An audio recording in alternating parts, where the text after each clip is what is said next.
ಇರ್ತೀವಿ ಎಟ್ಟಿಕ್ಷನಲ್ಲಿ ಬಸ್ ಸಿಗಲ್ಲ, ಆಟೋ ಸಿಗಲ್ಲ, ಇಲ್ಲಿ 108 ಕೆಲಸ. ಆಮೇಲೆ ನಾನು ಆಟೋಗೆ ಹೋಗುವಾಗ ಇದೇನೋ ಕೊಟ್ಟೆ, ಏನ್ ಮಾಡ್ತಾರೆ ಇಂಗ್ಲಿಷ್ ಲ್ಯಾಬ್ ಅಲ್ಲಿ, ನೋ ಐಡಿಯಾ. ಸೊ ನಾವು ಕೇಳೋರು ಸೈನ್ಸ್ ಲ್ಯಾಬ್ ಅಲ್ವಾ, ಸೈನ್ಸ್ ಲ್ಯಾಬ್ ನಮಗ್ ಗೊತ್ತು, ಫಸ್ಟ್ ಏನು ಮಾಡ್ತಾರೆ ಏನು ಮಾಡ್ತಾರೆ. ಮ್ಯಾಥ್ಸ್ ಇವಾಗ ಕಂಡಿಡ್ದವ್ರು ಏನು ಮ್ಯಾಥ್ಸ್, ಇಂಗ್ಲಿಷ್ ಲ್ಯಾಬ್ ಅಲ್ಲಿ ಏನ್ ಮಾಡ್ತಾರೆ. ಕೆಲವೊಂದು ಶಾಲೆಗಳಲ್ಲಿ ಇಂಗ್ಲಿಷ್ ಲರ್ನಿಂಗ್ ಕಾರ್ನರ್ ಅಂತ ಮಾಡಿದ್ದಾರೆ, ಅದರಲ್ಲಿ ಆಪೋಸಿಟ್ ವರ್ಡ್ಸ್ ಇದು ಅದು ಹ್ಯಾಂಗ್ ಮಾಡಿದ್ದಾರೆ. ಏನೋ ಆ ತರ ಮಾಡ್ತಾರೇನೋ ಅಂತ. Just when they are setting up daily once I just scene from window, okay pen ನಡೀತಾ ಇದೆ, ಓಕೆ ಇದು ನಡೀತಾ ಇದೆ. ಇವತ್ತು ಬೆಳಗ್ಗೆ ಎಲ್ಲ ಅರೇಂಜ್ ಮಾಡಿ ಅಲ್ಲಿ ಹೋಗಿ, ಸೊ ಫಸ್ಟ್ ನನಗೆ ಕಂಡುಬಿಟ್ಟಿದ್ದು ಆ ಡಯಾಸ್ ಮೇಲೆ, ಚಿಕ್ಕದ ಡಯಾಸ್ ಮಾಡಿದ್ದಾರೆ ಮಕ್ಕಳಿಗೆ, ಡಯಾಸ್ ಅಲ್ಲಿ ಬಂದು ಮಾತಾಡುವಂಥದ್ದು.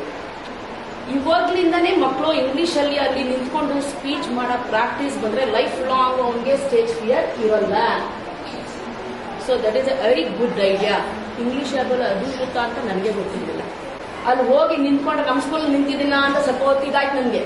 So looking like A Tara universe, ತುಂಬಾ ಚೆನ್ನಾಗಿ ಮಾಡಿದ್ದಾರೆ ನಿಜವಾಗ್ಲೂ. ಈ ತರದ್ದು ಒಂದು ಲ್ಯಾಬ್ ನಮ್ಮ ಶಾಂತಿನಗರ, ನನ್ನ ಪೀರಿಯಡ್ ಅಲ್ಲಿ, ನನ್ನ ಒಂದು KSRTC ಸ್ಕೂಲಲ್ಲಿ ಈ ತರ ಒಂದು ಲ್ಯಾಬ್ ಇದೆ ಅನ್ನೋದು ಹೆಮ್ಮೆ. Thanks for all, thanks to the great heart.